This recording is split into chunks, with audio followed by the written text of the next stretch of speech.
Hi everyone, I'm Hegmo.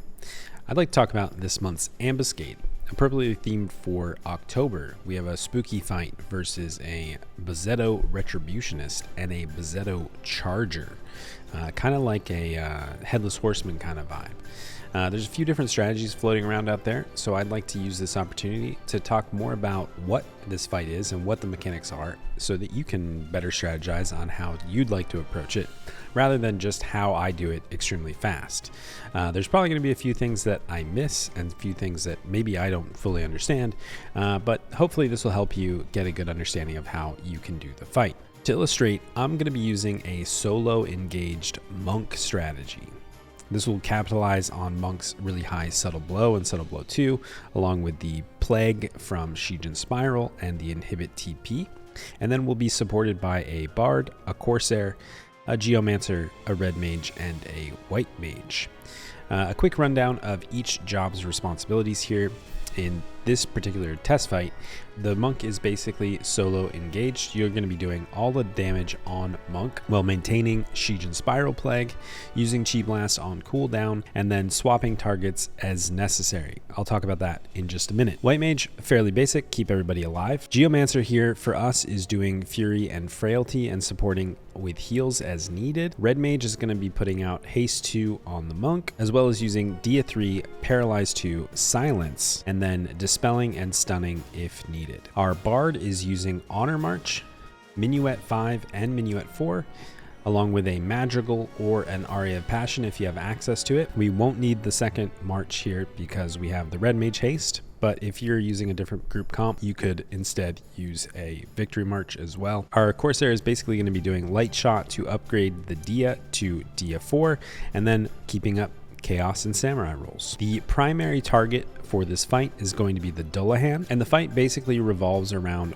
one mechanic, his charging up mechanic. But here's a quick breakdown of all of his moves that he'll use throughout. Atramentus Oblation is an AoE dispel and does damage. You can basically just make sure that your Bard, your Corsair, your Red Mage are maintaining buffs on the party, and you're good to go on ignoring this one. Basically, if I see something that says Atramentus, I know that we can just keep pushing damage. Along with that, we have Atramentus Libations, which is an AoE drain, and this is largely okay to ignore. There's some notes in some of the guides that says this damage scales based on his damage received during certain phases, but I haven't died to this one quite yet, so I think that you're probably safe to continue to DD. He also has Infernal Bulwark, which is a self-stone skin. This one, again, it'll slow you down a little bit. It might interrupt your TP gain a few times, but generally you can just ignore this one as it comes out. Noyanto is apparently only used at low HP, perhaps below 5%, and it's an AoE darkness damage that scales based on the damage received while he's charging. So if you see this move readying, be sure to pause damage. It's basically like a Pain Sink from Omen. And then lastly, and most importantly to the fight, is the core mechanic, the charging up mechanic. Periodically, the Dullahan will begin charging up, and when he begins charging, he will change states from his normal base state into one of three different stances, essentially: a charging state, a boiling over state, or a miasma state. When he enters the charging state, you can generally just continue damage as usual. This is basically just him continuing to charge. You can keep multi-stepping and putting out as much damage as possible in this stance. When he enters the boiling over state, you want to stop damage on him as quickly as possible. When he's boiling over, he'll basically add up all the damage he receives and then reflect it back with his next TP move, which will be Nether Castagian. I generally stop all damage as soon as I see boiling over, and then we have the party spam Dia on him to feed him TP without doing any damage. You need to be very fast, just like Pain Sink in Omen. One bad auto attack round can feed enough damage to kill the party, and one bad weapon skill can result in a cap damage Nether Castagian. So be sure to watch for this and react as quickly as possible. When he enters the Miasma stance, he'll gain an Absorb TP Retaliation, which will quickly feed him TP and steal yours. His next TP move will be Eisenschneider, which is an AoE one-hit KO to everybody in range. To avoid this, you need to swap targets and continue to weapon skill and skill chain the Dullahan without auto-attacking him. If you do enough damage in the short window, you can break his miasma, or you can push him into a boiling over stance. Depending on your progress in the fight at this point, I'll use a few different strategies to deal with this. But before we get to that, let's talk about the rest of the fight. First of all, with the charging up mechanic, I highly recommend you filter your chat log down to just displaying basic system messages in the system menu and battle messages in the system menu. This way you can really see when he's changing stances and then quickly react so that you don't wipe the whole party. My general strategy here is to engage and then apply debuffs, including DF4, Paralyze 2, which seems to be significantly potent in this fight, Silence to avoid a later Dread Spikes, Chi Blast, and a full potency Shijin Spiral. Then we'll proceed to 6-step the Dullahan with the monk using Shijin Spiral to Raging Fists, to Assurant Fists, to Raging Fists, to Victory Smite, and then Victory Smite for Radiance, until you see the message that he is charging up. At any point, if you see him charging up, immediately swap targets to the horse and wait to see which stance he enters. While we're on the charger, there's basically 2 abilities that he will use. When he's preparing an ability, like most unicorn mobs, he'll actually absorb HP. Scintillant Lance will do a large conal, which will scale in damage based on how much HP he's absorbed from your attacks in that charging window.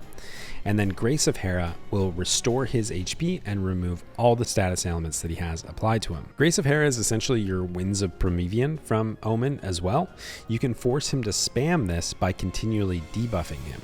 This will keep his HP recovering and stop him from potentially one-shotting you with Lance. So generally what we do is we just continually debuff him.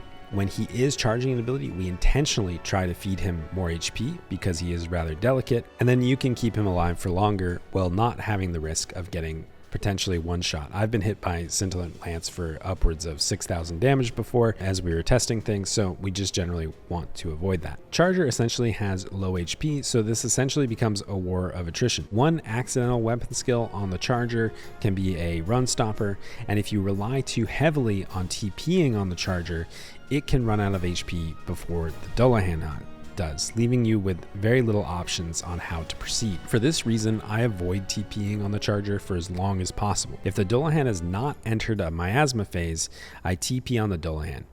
If the Dullahan has entered a boiling phase, we disengage, we spam Dia to force a low damage Nether Castagian, and then return to the Dullahan once it's cast. And then if he does enter miasma, then and only then will I swap to the Charger to TP while continuing to weapon skill and skill chain on the Dullahan. Again, you can break his miasma. For me at least, it's been hard for me to tell when and if this has happened.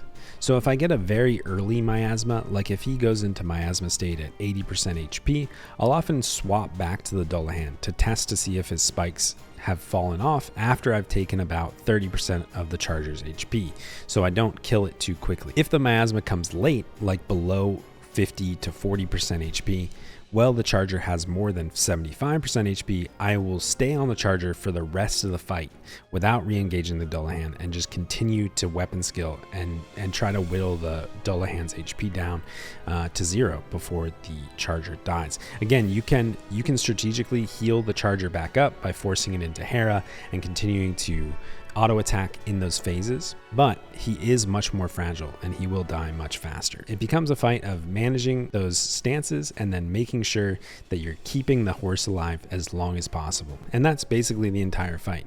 You keep your TP feed low to avoid him changing stances too often by using Chi Blast, Subtle Blow, and Shijin Spiral, and do as much damage as you possibly can until he either boils or miasmas and react accordingly. Really quickly for the key item, I like to head to Rakaznar Inner Court. It's a short run to a small pack of Dullahan, and you can follow this path right here.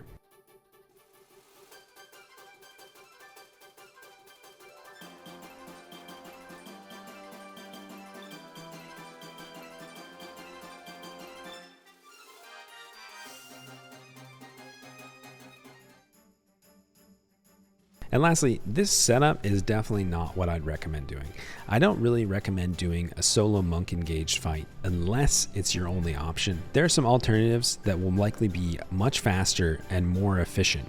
For example, bringing a paladin to tank the Dullahan. In my particular setup, I would probably swap a paladin in for my geomancer. This would allow my monk to fight the Dullahan from behind, where he doesn't block the damage 90% of the time. This will ramp up the damage significantly, probably more than you would gain by having the geomancer, frailty, and fury, and it'll speed up the fight a lot. Somebody in the link shell said they were doing it basically with the setup in less than 3 minutes, which is a pretty quick fight. The paladin can also strategically flat blade or shield bash to stun to prevent particular moves from going out, which can be significantly helpful. Speaking of stunning, this is another strat that I've seen floating around. Red Mage or Geo or anybody with sub Dark Knight can cast a stun to interrupt any of his moves, including anybody with access to Flat Blade or Leg Sweep or any stun weapon skills can pretty reliably stun all of the TP moves that the Dullahan does.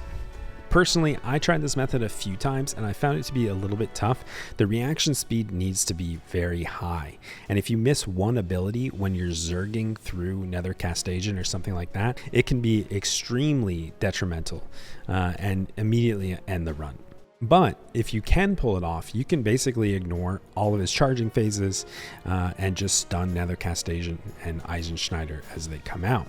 I know other people have basically been able to do these fights in 90 seconds or faster using the strategy, so give it a shot. If you're feeling very confident about your stunning speeds, then absolutely give it a shot. And then lastly, I have seen some people doing ranged and sack strats, doing a combination of the above, stunning moves when you can, but essentially relying on sacrificing the paladin when he does any of the big AoE one-shot moves, by having Rangers or Corsairs damaging from the backline and running out of range when they see Nether Castagian or Eisenschneider go off. You can basically continue to whittle him down, run out of range when he prepares one of those KO moves. The tank will be sacrificed and the run can resume once hate is reestablished. Ultimately, some combination of these strategies is probably the best. Using a paladin to tank it, so you're fighting it from behind, using some stuns, and then just slowly whittling it down, maybe reacting to some of his charging phases depending on where you are in certain cooldowns, etc.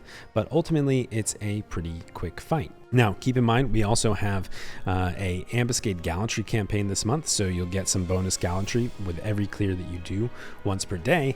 And there's also a few objectives in Vanabout that are based in Ambuscade, so it's a good month to do it. Me, I think I'll just be doing a casual run once a day, get my gallantry bonus, and I probably won't be spamming this one too much. But there seem to be a lot of options. If I miss something or I misunderstand a mechanic and I maybe just got lucky, feel free to let me know down in the comments.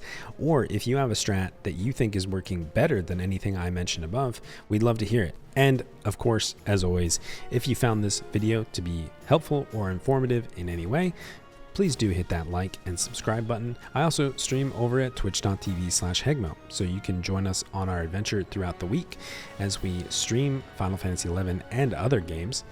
And you can also join us in Discord if you want to continue the conversation there. Thanks again for joining me. We'll see you next time. Bye.